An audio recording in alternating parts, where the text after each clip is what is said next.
వ్యూహాత్మకంగా నిర్వహించి వైఎస్ఆర్ కాంగ్రెస్ పార్టీని దెబ్బతీయాలని, తమ పార్టీకి ఏదో అద్భుతమైన బలం ఉంది అని నిరూపించుకోవాలనే తాపత్రయంతో అక్కడ నిర్వహించారు. సరే, ఆ 3 రోజుల పాటు నిర్వహిస్తే చూస్తే ఆ డయాస్ మీద ఆర్భాటం బాగా చేశారులే, దానిలో ఏమీ సందేహం లేదు. బాగా డబ్బులున్న రాజకీయ పార్టీ, అధికారంలో ఉన్నటువంటి రాజకీయ పార్టీ కాబట్టి బూతులు, భజనలు, మభ్యపెట్టే మాటలు, కబుర్లు, ఇవి కొద్దిగా లోతుగా పరిశీలిస్తే మొత్తం అంతా పెద్ద అబద్ధతాభావం చంద్రబాబు నాయుడు గారికి. ఆ అబద్ధతాభావం అనేది చాలా స్పష్టంగా కనిపిస్తూ వచ్చింది. 3 రోజుల పాటు జరిగినటువంటి ఈ మహానాడులో వారిచ్చిన హామీలు సూపర్ 6, సూపర్ 7, అవి కాక 148 హామీలు ఇచ్చారు. 3 రోజుల పాటులో 3 హామీలైనా మేము నెరవేర్చాము అని చెప్పుకునే ధైర్యం లేదు, అని చెప్పుకొని ముందుకెళ్లే పరిస్థితి లేనటువంటి దౌర్భాగ్యమైన పరిస్థితుల్లో ఆర్భాటం చేసి డైవర్ట్ చేసుకునేటువంటి కార్యక్రమాలు చేశారు. తెలంగాణ నుంచి, అక్కడి నుంచి, ఇక్కడి నుంచి కొంతమంది కేతుగాళ్లను, కొంతమంది హాస్యనటుల్ని తీసుకొచ్చి స్కిట్లేసి డైవర్ట్ చేసేటటువంటి పరిస్థితి తెచ్చారు తప్ప, సూటిగా ప్రజలకు ఈ సంవత్సరం పాటు మేము ఇది చేశాము అని చెప్పుకున్నటువంటి సందర్భమే 3 రోజులు ఎక్కడ కనిపించవా. రైతు భరోసా అన్నారు. నేను మనవి చేస్తున్నా, చంద్రబాబు నాయుడు గారు రైతు భరోసా కింద సంవత్సరానికి 20,000 రూపాయలు అన్నారు. పోయిన సంవత్సరం ఇవ్వలా, 20,000 రూపాయలు బాకీ రైతుకి. మళ్ళా ఈ సంవత్సరం ఇవ్వాలి, అది ఇవ్వలా. ఈ 40,000 ఎప్పుడు ఇస్తారు అనేది మహానాడులో ఎక్కడ చెప్పలా, చెప్పే ప్రయత్నం కూడా చేయలా. ఇకపోతే అమ్మఒడి, దాన్ని ఏదో తల్లికి వందనమని పేరు మార్చాడు చంద్రబాబు నాయుడు గారు. మంచిదే, మీ పార్టీ కాబట్టి అధికారంలోకి వచ్చింది, మీరు పేరు మార్చుకున్నారు. ఏమన్నారు మీరు? జగన్మోహన్ రెడ్డి గారు ఒక పిల్లవాడికే ఇస్తున్నాడు ఎంతమంది ఉన్నా, మేము అధికారంలోకి వస్తే ఒక పిల్లవాడు కాదు, ఎంతమంది పిల్లలుంటే అంత ఇస్తాం. ఒక పిల్లవాడు ఉంటే 20,000, ఇద్దరుంటే 40,000, ముగ్గురుంటే 60,000, నలుగురుంటే 80,000, ఈ రకంగా పాట పాడారే. మరి గత సంవత్సరం ఏం ఇవ్వలేదే? పోనీ ఈ సంవత్సరం ఇవ్వాలి కదా, ఈ సంవత్సరం ఇచ్చే పరిస్థితి లేదే. ఒక పిల్లవాడు ఉంటే 40,000 ఇవ్వాలి 2 సంవత్సరాలు కలిపి, ఇద్దరుంటే 80,000 ఇవ్వాలి, ముగ్గురుంటే ఈ రకంగా పెంచుకుంటూ ఇవ్వాలి కదా. మరి ఇచ్చేటటువంటి ప్రయత్నం గురించి ఏదో సొల్లు కబుర్లు చెప్పారు తప్ప ఆ పద్ధతి చెప్పలా. ఇస్తాము అని హామీ ఇచ్చారు. చిత్రం ఏంటంటే, గతంలో ఇచ్చిన హామీలను నెరవేరుస్తామని హామీ ఇచ్చారు మహానాడులో. ఇప్పుడు నిన్న ప్రజాస్వామ్యంలో ఇది హామీలను నెరవేరుస్తామని హామీ ఇచ్చేటటువంటి కార్యక్రమం చేసినటువంటి ఘనులు చంద్రబాబు నాయుడు గారు, తెలుగుదేశం పార్టీ అని మనవి చేస్తున్నా. ఇక నిరుద్యోగ భృతి 3,000 ఇస్తా ఉన్నారు. గత సంవత్సరం ఎంత ఇవ్వాలండి?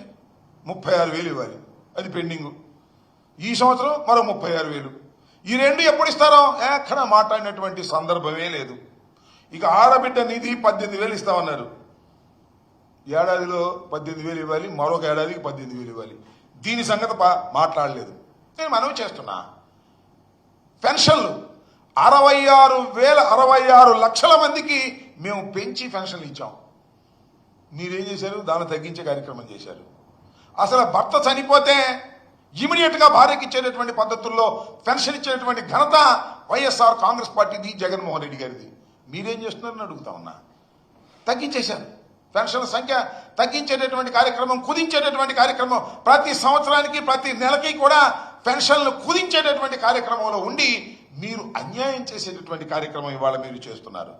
ఇకపోతే బస్సు, ఉచిత బస్సు, ఉచిత బస్సు లాంటి చిన్న కార్యక్రమాన్ని కూడా చేయలేనటువంటి దౌర్భాగ్యమైన పరిస్థితిలో ఉన్నారు. అదేమంటే చంద్రబాబు నాయుడు గారు మేము అద్భుతం, అమోఘం, వీరులం, కడపలో మేము బ్రహ్మాండమైనటువంటి సభ పెట్టామని ఊరికి డప్పాలు కొట్టుకునేటువంటి కార్యక్రమం చేస్తున్నారు, వీరులు అని చెప్తున్నారు. నేను అడుగుతా ఉన్నా, ఇచ్చిన హామీలను నెరవేర్చని వాళ్ళు వీరులా, సూరులా, హీరోలా?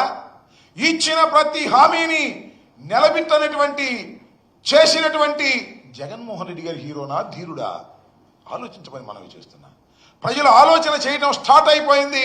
చంద్రబాబు నాయుడు గారు అధికారంలోకి వచ్చి హామీలను అమలు చేయని మరుక్షణమే ప్రజలు ఆలోచించడం స్టార్ట్ చేశారు. అయ్యో, అనవసరంగా జగన్మోహన్ రెడ్డి గారు లాంటి వ్యక్తిని, అన్ని హామీలను నెరవేర్చినటువంటి వ్యక్తిని, 99% హామీలను నెరవేర్చినటువంటి వ్యక్తిని మనం పోగొట్టుకున్నాము రాజకీయంగా. అనవసరంగా చంద్రబాబు నాయుడు గారిని అధికారంలోకి తెచ్చుకున్నాము అనేటువంటి పశ్చాత్తాపడుతున్న దశలో ఇవాళ మహానాడు జరిగింది. అది ఆ ఛాయలు చాలా స్పష్టంగా మహానాడులో కనిపిస్తూ వచ్చాయి. ఈ ఏడాది పాలనలో అసలు మీరు సాధించింది ఏంటి? ఏ రంగంలో ఏమి సాధించారు? విద్య, వైద్యం, ఆరోగ్యం, వ్యవసాయం, ఇలా ఏ రంగంలో చూసినా మీ ప్రోగ్రెస్ రిపోర్ట్లో మార్కులు ఎన్ని అంటే 0. ఒక్క మార్కు కూడా రానటువంటి పరిస్థితుల్లో మీరున్నారు. జగన్మోహన్ రెడ్డి గారు 2,73,000 కోట్లు నేరుగా డీబీటీ ద్వారా ప్రజలకు అందించినటువంటి మహానుభావుడు జగన్మోహన్ రెడ్డి గారు. ఇవాళ ఆయన గురించి అనేక రకాల మాటలు మాట్లాడుతూ ఉన్నారు. మహానాడులో కూడా కేతికాలను తీసుకొచ్చి, హాస్యనటులను తీసుకొచ్చి. చంద్రబాబు నాయుడు గారు అంటారు, నాకు చాలా ఆశ్చర్యం వేసింది, ఆపరేషన్ సింధూర్ స్ఫూర్తితో ఆపరేషన్ క్లీన్ పాలిటిక్స్ అంట. వరే వా, అసలు క్లీన్ పాలిటిక్స్ గురించి నారా చంద్రబాబు నాయుడు గారే మాట్లాడి, ఇంకెవరు మాట్లాడాల్సిన అవసరం లేదు. భారతదేశంలో పాలిటిక్స్ ని భ్రష్టు పట్టించినటువంటి వ్యక్తి, డర్టీ పాలిటిక్స్ ని తీసుకొచ్చినటువంటి వ్యక్తి, అత్యంత ఖరీదైనటువంటి పాలిటిక్స్ చేసినటువంటి వ్యక్తి నారా చంద్రబాబు నాయుడు గారు. ఇవాళ మీరు చూడండి, దేశంలో ఆంధ్రప్రదేశ్లో ఉన్నంత ఖర్చు ఎన్నికల్లో ఏ రాష్ట్రంలోనూ ఉండవు. కారణం ఏంటో తెలుసా? డబ్బులు కుమ్మరించి గెలవాలనేటువంటి ఒక నూతనమైన సాంప్రదాయాన్ని ఎన్టీ రామారావు గారికి వెన్నుపోటు పొడిచి అధికారంలోకి వచ్చిన తర్వాత అధికారాన్ని నిలబెట్టుకోవడం కోసం చంద్రబాబు నాయుడు గారు అలవాటు చేసినటువంటి పద్ధతులు, ఒక డర్టీ పాలిటిక్స్ ని రాష్ట్రంలోకి తీసుకొచ్చి మ్యానిపులేట్ చేసి డబ్బులు కుమ్మరించి అధికారాన్ని నిలబెట్టుకోవాలనేటువంటి ఒక డర్టీ పాలిటిక్స్ తీసుకొచ్చినటువంటి చంద్రబాబు నాయుడు గారు వాళ్ళు ఏం చెప్తాడు చూసారా? ఆపరేషన్ సింధూర్ దొరికింది కదా, ఆపరేషన్ సింధూర్ అని మోడీ గారు అన్న దాని స్ఫూర్తితోనంట ఆపరేషన్ క్లీన్ పాలిటిక్స్ అనేటువంటి మాట. ఎప్పుడైనా ఏదైనా జరిగితే ఇలాంటి బాగా చంద్రబాబు నాయుడు గారు చేసేటటువంటి కార్యక్రమం చేస్తుంటారు. ఊరిని ఇమిటేషన్ పాలిటిక్స్ లాగా చేసేటటువంటి కార్యక్రమం చేస్తూ ఇవాళ ఈ రకంగా చంద్రబాబు నాయుడు గారు మాట్లాడుతుంటే హాస్యం పండుతుందని మనవి చేస్తున్నాం. అంతేకాదు, రాజకీయాల్లో వైకుంఠపాళి వద్దు అన్నాడు. అయ్యా, నాకు తెలియగడుగుతానండి, అసలు వైకుంఠపాళి రాజకీయాల్లో ఎదిగింది ఎవరు? నారా చంద్రబాబు నాయుడు గారు కాదా? చంద్రబాబు నాయుడు గారు మొదట కాంగ్రెస్ పార్టీలో ఉన్నాడు. కాంగ్రెస్ పార్టీలో ఓడిపోయిన తర్వాత మామగారి దగ్గర చేరాడు. మామగారి దగ్గర చేరి మామగారి దగ్గర పలుకుబడి సంపాదించుకొని మామగారిని వెన్నుపోటు పొడిచి నుచ్చెనెక్కాడు. తర్వాత మామగారికి సంబంధించినటువంటి కుటుంబ సభ్యులందరినీ కూడా దూరంగా పెట్టేసి మళ్ళా నుచ్చెనెక్కాడు. ఇవాళ ఏంటి జరుగుతుంది? ప్రజలకు వెన్నుపోటు పొడిచి నుచ్చెనెక్కినటువంటి వ్యక్తి చంద్రబాబు నాయుడు గారు కాదా అని అడుగుతున్నా. వైకుంఠపాళి ఆడేటటువంటి వ్యక్తి చంద్రబాబు నాయుడు గారు వైకుంఠపాళిలోనే అదృష్టం కొద్దీ మోసం చేసి వెన్నుపోట్లు పొడిచి దుష్ట రాజకీయాలు ఆడి పైకొచ్చినటువంటి వ్యక్తి నారా చంద్రబాబు నాయుడు. ఇవాళ మాట్లాడుతూ ఉన్నాడు, మేము వైకుంఠపాళి ఆడుతున్నాం అనేది. అదంతా స్ట్రైట్ పాలిటిక్స్. జగన్మోహన్ రెడ్డి గారి అంతా స్ట్రైట్ పాలిటిక్స్. ప్రజలతోనే మమేకమైనటువంటి రాజకీయాలు. ఎవరి దయాదాక్షిణ్యాలతోనో రాజకీయాలు చేసినటువంటి వ్యక్తి కాదు జగన్మోహన్ రెడ్డి గారు, చేస్తున్న వ్యక్తి కూడా కాదు. ఎవరి దయాదాక్షిణ్యాలతోనో అధికారంలోకి వచ్చినటువంటి వ్యక్తి కాదు, అధికారంలోకి రావాలనుకుంటున్నటువంటి వ్యక్తి కూడా కాదు. కేవలం ప్రజల మీద ఆధారపడి ప్రజలకు సేవ చేయడం ద్వారా రాజకీయాల్లో ముందుకొచ్చినటువంటి వ్యక్తి జగన్మోహన్ రెడ్డి గారని మనవి చేస్తున్నా. వైకుంఠపాళి రాజకీయాలు ఆడేది నారా చంద్రబాబు నాయుడు గారు తప్ప మరొకరు కాదు అని కూడా ఈ సందర్భంగా నేను చెప్పదలుచుకున్నా. చంద్రబాబు నాయుడు గారు అంటున్నారు నిన్న ఏంటంటే 93% స్ట్రైక్ రేట్ అంట. ఎన్ని టీములు కలుపుకున్నాడేవయ్యా 93% స్ట్రైక్ రేట్ గురించి? నీ టీం సంగతి దేవుడు. బీజేపీ టీము ఆయన పేరేంటి జనసేన టీము, ఇన్ని టీములు కలిసి ఆడారు. అందుకని నీకు 93 స్ట్రైక్ రేటా కనపడుతుంది. సింగిల్ గారా బ్యాటింగ్, సింగిల్ గారా నాయన? క్లీన్ బౌల్ డక్అవుట్ కాకపోతే అప్పుడు నన్ను అడుగు. సింగిల్గా ఆడినటువంటి తత్వం ఎప్పుడైనా ఉందా? ఎప్పుడు చంద్రబాబు నాయుడు గారు ఎన్టీ రామారావు గారిని వెన్నుపోటు పొడిచిన దగ్గర నుంచి ఎవరొకరిని మీద ఆధారపడి రాజకీయాలు చేయటమే తప్ప సింగిల్గా వచ్చినప్పుడల్లా నువ్వు చితకబాదిన సందర్భాలే తప్ప ఎక్కడైనా ఎప్పుడైనా సింగిల్గా లేకోకుండా గెలిచినటువంటి సందర్భం ఉన్నదా? ఒక్కసారి చంద్రబాబు నాయుడు గారు ఆలోచించుకోవాలని ఈ సందర్భంగా నేను మనవి చేస్తున్నా. అంతేకాదు, పాపం చంద్రబాబు నాయుడు గారికి డప్పాలు కొట్టేవాళ్ళు కొంతమంది ఉన్నారు కదా, ఈ హాసినట్టులాగాను కేతిగాడిలాగాను డప్పాలు కొట్టారు. అవి చాలేదంట. ఇంక నిజంగా పొగిడేవాళ్ళు ఎవరు లేక ఆర్టిఫిషియల్ ఇంటెలిజెన్సీతో చనిపోయిన స్వర్గీయుడైనటువంటి ఈ పార్టీని, అంటే తెలుగుదేశం పార్టీని స్థాపించినటువంటి ఎన్టీ రామారావు గారి చేత ఆర్టిఫిషియల్ ఇంటెలిజెన్సీతో మాట్లాడించేటటువంటి ఒక కార్యక్రమం చేశారు. అది మీరు అందరూ చూసే ఉంటారు.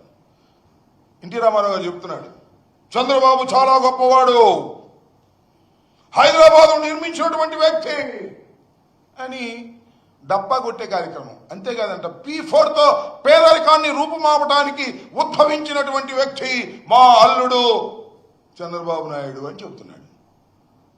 ఆర్టిఫిషియల్ ఇంటెలిజెన్సీతో చెప్తున్నాడు. అసలు ఆయన ఏమన్నాడయ్యా?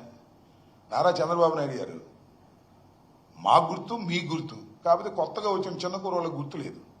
ఎన్టీ రామారావు గారిని నువ్వు వెన్నుపోటు పొడిచిన తర్వాత, ఆయన అధికారం కోల్పోయిన తర్వాత కొంతకాలం బ్రతికే ఉన్నాడు. అప్పుడు ఏం మాట్లాడాడో ఇప్పుడు సోషల్ మీడియాలో వైరల్ అవుతుంది.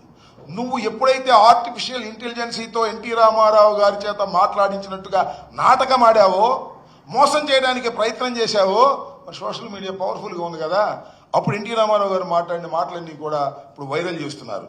జమాతా దశమగ్రహ అనే దానిలో అప్పుడు ఏం మాట్లాడాడో మీరు ఇప్పుడు లేదు, అవైలబుల్గా నా దగ్గర తయారు కాలేదు. మీరు ఒకసారి చూస్తే సోషల్ మీడియాలో వీడియోలో యూట్యూబ్లో వస్తుంది. చంద్రబాబు నాయుడు గారు చనిపోయే ముందు ఒక ఇంటర్వ్యూలో చాలా స్పష్టంగా చెప్పాడు, ఔరంగజేబులాగా తండ్రిని కుటుంబాన్ని నాశనం చేసి రాజకీయాల్లోకి రావాలనుకున్నటువంటి వ్యక్తి మా అల్లుడు, చిచి ఆయన పేరు కూడా నేను ఎత్తను, ఒక దుర్మార్గుడు అని బహు రకాలుగా దూషించాడు పాపం చంద్రబాబు నాయుడు గారిని ఎన్టీ రామారావు గారు. బాధతో, తన దించేశాడనే బాధతో, కుట్ర చేశాడనే బాధతో మాట్లాడినటువంటి మాటలు ఇవాళ వైరల్ అవుతున్నటువంటి. ఒక్కసారి చంద్రబాబు నాయుడు గారు మీరు కూడా ఏదైనా అవకాశం ఉంటే చూడండి అని కూడా ఈ సందర్భంగా నేను మనవి చేస్తున్నా. సరే, ఎన్టీ రామారావు గారి పేరు చెప్పి ప్రాంగణం అంతా బ్రహ్మాండంగా ఎన్టీ రామారావు గారు పుట్టినరోజుని అది నేను చెప్పారు కదా. అసలు నందమూరి వంశం నుంచి ఒకళ్ళన్నా ఉన్నారండి డ్యాస్ మీద?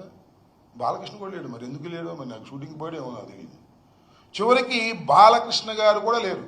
నందమూరి కుటుంబం నుంచి ఒక్కరు కూడా డ్యాస్ మీద కనపడలా. నందమూరి కుటుంబపు మహానాడులా నారావారి కుటుంబపు మహానాడులాగా తయారైపోయినటువంటి సందర్భాన్ని కూడా మనం ఇక్కడ చూసామని మనం చేస్తున్నాం. అంతేకాదు, ఎన్టీ రామారావు గారి మీద అమితమైన ప్రేమ భక్తి ఉన్నట్టుగా నటిస్తుంటాడు నారా చంద్రబాబు నాయుడు గారు. ఆయన అధికారంలో లేనప్పుడు పెద్ద పెద్ద గావు కేకలేస్తాడు, చూశారుగా మీరు. ఎన్టీ రామారావు గారి భారతరత్న ఇవ్వాలి అని. అయ్యా చంద్రబాబు నాయుడు గారు, మీరు కేంద్ర ప్రభుత్వంలో భాగంలో ఉన్నారు, మోడీ గారు మీ అవసరంతో ఉన్నాడు, మరి భారతరత్న గురించి మాట్లాడేంటండి? ఆయన చేత ఆర్టిఫిషియల్ ఇంటెలిజెన్సీతో మిమ్మల్ని పూడించుకోవడమే తప్ప పాపం చనిపోయిన ఆయన, ప్రాణం లేని ఆయన, పైలోకాల్లో ఉన్నాయన ఆయన చేత పూడించుకోవడమే తప్ప భారతరత్న ఇవ్వాలి అనేది మీ డిమాండే కనిపించదే. ఇప్పించే శక్తి మీకుందే, ఎందుకు ఇవ్వలేకపోతున్నారు? ఇంతకన్నా మోసం ఏమైనా ఉంటుందా అనేది ఒక్కసారి నారా చంద్రబాబు నాయుడు గారు ఆలోచించుకోవాలి. ప్రజలు అసలు ఏమనుకుంటున్నారో కూడా మీరు ఆలోచించుకోవాలని ఈ సందర్భంగానే మనవి చేస్తున్నా. ఇక ప్యాలెస్ల గురించి మాట్లాడతాడు జగన్మోహన్ రెడ్డి గారి. ప్యాలెస్ల గురించి మీకెన్ని ప్యాలెస్లు ఉన్నాయండి? హైదరాబాద్లో ఒక ప్యాలెస్ ఉందా? కుప్పంలో మొన్న ప్యాలెస్ ఉందా? మొన్నే ఓపెన్ చేసాం. ఇక 5 ఎకరాలు కొన్నాడు మళ్ళా ఓ పెద్ద ప్యాలెస్ కోసం. అది కాక కరగట్ట కింద ఒక ప్యాలెస్లో ఎవరి ప్యాలెస్లోనే ఉండేటటువంటి కార్యక్రమాలు ఇవాళ మీరు చేస్తున్నారు. మీరు కడపలో నిర్వహించినటువంటి ఈ మహానాడు అనుకున్న స్థాయిలో కాలా. అనుకున్న స్థాయిలో వైఎస్ఆర్ కాంగ్రెస్ పార్టీని భయపెడతా ఉన్నారు, భయపెట్టలా. కనీసం దిగజారిపోతున్నటువంటి తెలుగుదేశం పార్టీ క్యాడర్ యొక్క కాన్ఫిడెన్స్ ని బిల్డప్ చేస్తుందా అంటే అది లేదు. ఊరికి గావు కేకలు అని అంటాడు. సోదరిమల్లారా, తమ్ముళ్ళారా, బ్రహ్మాండంగా సెక్స్ అయ్యాం అని చెబుతాడు. సెక్స్ అయ్యామని చూసినోడు చెప్పాలి కదా.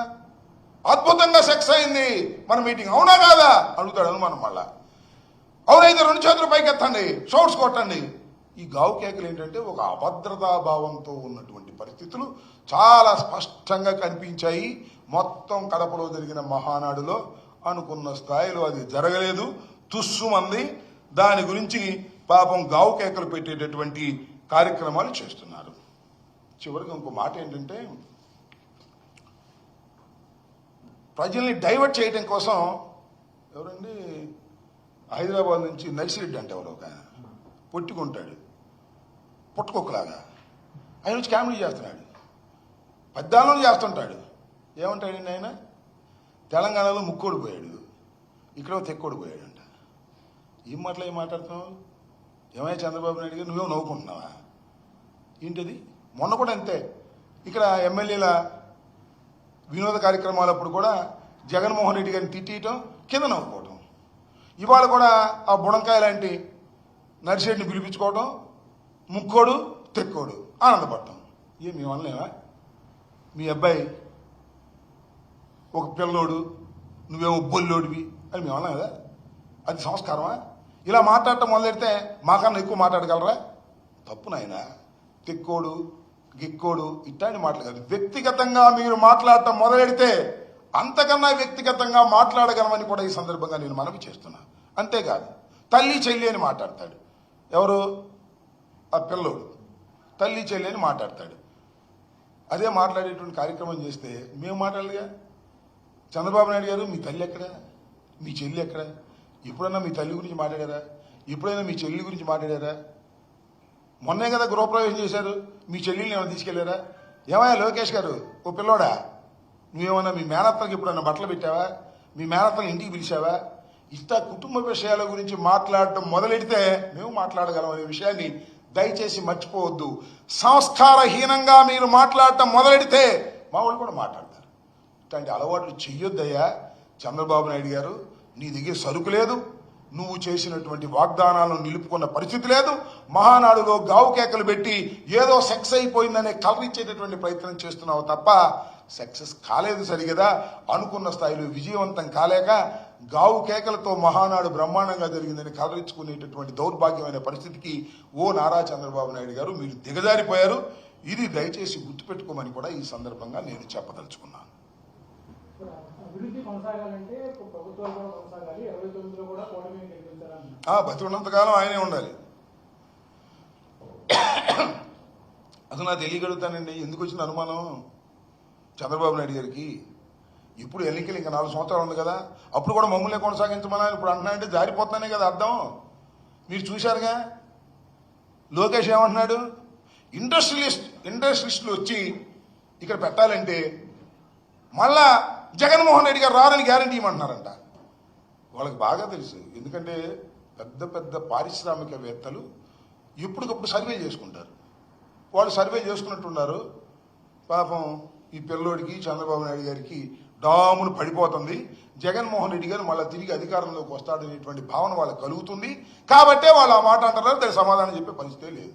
అంటే ఈ ఫస్ట్ మహానాడులోనే 4 సంవత్సరాల తర్వాత జరిగేటటువంటి ఎన్నికల్లో మమ్మల్ని గెలిపించాల్సిన పరిస్థితి మీకు ఉంది అని అడుక్కుంటున్నాడంటే దిగజారిపోతున్నటువంటి పరిస్థితి చాలా స్పష్టంగా వారికి అర్థమైపోయింది. అందువలనే అభద్రతాభావంతో మాట్లాడుతున్నారనేది చాలా స్పష్టమైనటువంటి అంశంగా నేను చెప్పదలుచుకున్నాను.